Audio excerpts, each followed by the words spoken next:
Kalau berdasarkan yang teori yang saya baca, sikap kita sebagai manusia terhadap situasi yang mendadak berubah gitu ya, terhadap situasi yang tiba-tiba berubah, itu ada beberapa tahapan. Minimal sekurang-kurangnya ada 5 tahapan yang kita lewati gitu ya. Nanti kita akan refleksikan tahapan-tahapan ini terhadap apa yang kita alami selama 3 bulan ke belakang kita lockdown di rumah gitu ya, Bu ya. Sebagai ibu, sebagai guru, sebagai bapak gitu ya. Betul nggak kita mengalami kelima tahap ini gitu ya. Tahap yang pertama, ketika kita mengalami satu musibah atau satu wabah atau satu perubahan yang besar, itu kita ada di tahap pre-contemplation. Pre-contemplation ini adalah tahap di mana kita nggak sadar, kita nggak mau tahu, kita nggak mau peduli. Pokoknya kita masih tetap berbuat seperti halnya kita saat ini gitu ya. Kalau ibu sebagai seorang guru dengar kabar COVID di bulan Desember misalnya gitu ya, waktu Desember 2019, ibu nggak sadar kalau COVID itu akan datang ke Indonesia gitu ya. Malah ibu bilang, oh itu berita tentang COVID yang ada. Sampai situ.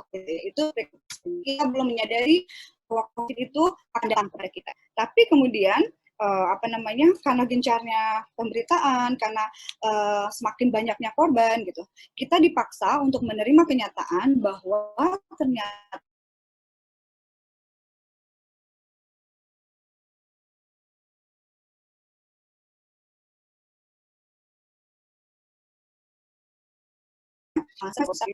Indonesia baru sebulan kemudian. Di bulan Januari setelah tahun baru, perayaan tahun baru, anak saya masuk ke sekolah sudah disodori angket gitu ya, angket yang harus orang tua isi kemana saja selama liburan. Kaget dong kita, saya bilang, wah ini kok sampai didata gitu. Karena saya sebagai perantau, otomatis kalau ada liburan sebulan 2 bulan itu pasti balik pulang kampung kan gitu ya. Saya memang waktu itu bulan Desember tuh pulang ke Indonesia. Jadi saat menerima angket itu saya mengisi gitu bahwa kami pergi ke Bandung selama 14 hari begini-begini dijelaskan, dan ternyata dipanggil oleh sekolahnya gitu ya.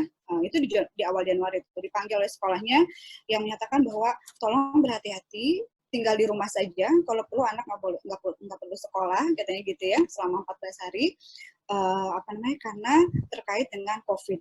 Wah, saat itu saya ngerasa kok bisa ya udah sampai Malaysia lagi gitu, maksudnya bukannya itu jauh gitu. Nah, itu saya di tahap contemplation, mulai aware, oh iya udah ada di sini ya gitu ya, udah nyari tahu gitu, betul nggak udah sampai, betul nggak udah nyari tahu. Kemudian karena itu terkait langsung dengan aktivitas kita gitu ya, karena anak-anak maksa pengen ke sekolah karena dia ngerasa nggak ada gejala apa-apa dan lain sebagainya, kita mulai kami sekeluarga mulai menerapkan preparation. Oke, kalau kita merasa baik-baik saja dan mau tetap terhindar dari COVID dan mau tetap sekolah, apa yang harus dijalankan gitu kan?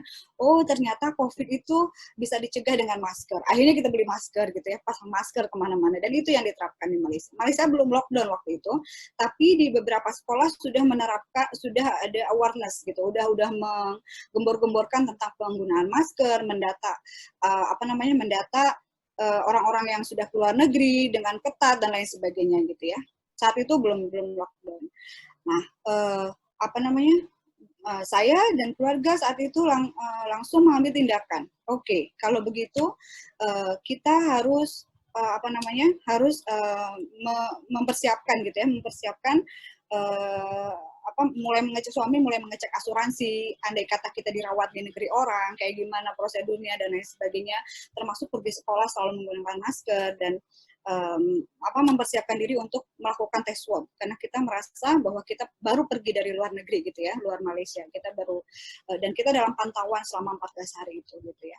Dan itu kami udah ada di tahapan action gitu, bahwa kami menyadari kami beresiko dan melakukan action untuk pencegahan supaya diri kami selamat dan tidak mencelakakan orang lain gitu ya. pada tahap ini, nggak lama setelahnya, memang Malaysia mendeklar untuk lockdown. Dan seketika itu juga hidup kami berubah gitu ya. Bukan kami saja, semua rakyat Malaysia berubah gitu ya. Tanpa aba-aba, saya ingat waktu itu saya masih pergi ke kampus pagi harinya gitu ya. Sorenya itu udah langsung diumumkan, malamnya itu udah langsung diumumkan bahwa mulai besok tidak ada lagi sekolah, tidak ada lagi kampus, tutup semua gitu ya. Diumumkan lockdown untuk 2 minggu pertama waktu itu. Tahap 1, lockdown tahap 1. Pokoknya tanpa alasan apapun, lockdown. Nggak boleh keluar kemana-mana gitu ya. Kecuali yang berkepentingan dan itu harus lapor ke kepolisian. Wah, itu apa namanya? Itu membuat kegelisahan yang luar biasa pada awalnya gitu. Tapi alhamdulillah apa namanya? Kita sebagai makhluk sosial gitu ya, sebagai makhluk yang sangat mudah beradaptasi, bisa menerima itu dengan baik gitu ya. Di 2 minggu pertama kita menikmati nonton TV bareng, seperti halnya liburan dan lain sebagainya. Dan baru terasa setelah 2 bulan lockdown. Lockdownnya itu bertahap, makin ketat, makin dibatasi gitu ya. Mall yang tadinya buka dari jam 10 sampai jam 10 lagi, sekarang dibukanya dari jam 8 doang sampai jam 4 sore. Gitu. Kemudian yang keluar dari satu rumah hanya boleh 1 orang. Gitu. Dan ketika keluar rumah pun, kita harus menyatakan diri bahwa ada keperluan gitu. Bahkan ibu rumah tangga pun ditanya, mau kemana? Mau ke groceries misalnya, mau ke pasar. Oke, mau ke pasar jaraknya maksimal 10 km. Saya kira bohong-bohongan ya. Maksudnya, oke lah, saya udah biasa belanja ke sana. Saya pergi ke tempat tersebut, belanja, ternyata udah ada roadblock lagi. Bu, ini sudah melewati 10 km. Balik lagi dan cari toko yang buka di radius 10 km itu. Oh, berarti udah bukan main-main ya, saya bilang gitu. Saya di Malaysia seketat itu.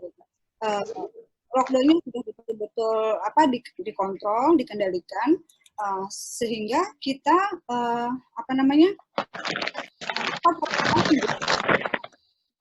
cepat nge-maintain diri sendiri gitu. Oh, oke.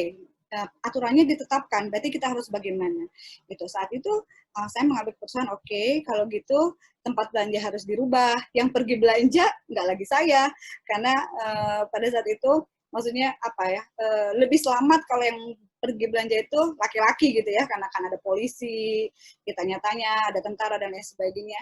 Kami memutuskan yang pergi belanja adalah suami gitu kan, dengan list belanjaan dan sebagainya. Nah itu di tahap yang memaintain gitu. Kita memaintain gimana caranya kita bisa beradaptasi supaya kita bisa bertahan dalam situasi pandemi COVID ini gitu. Setelah ke-5 tahap ini terlewati gitu ya. Sekarang ada tantangan baru. Tantangan barunya adalah ketika Malaysia mulai melonggarkan lockdown-nya karena semuanya korbannya sudah menurun gitu ya, yang meninggal sudah 0, sekarang sudah mulai terkonten, terpetakan gitu ya, wilayah mana yang merah, wilayah mana yang hijau gitu, sudah banyak yang hijau malah gitu.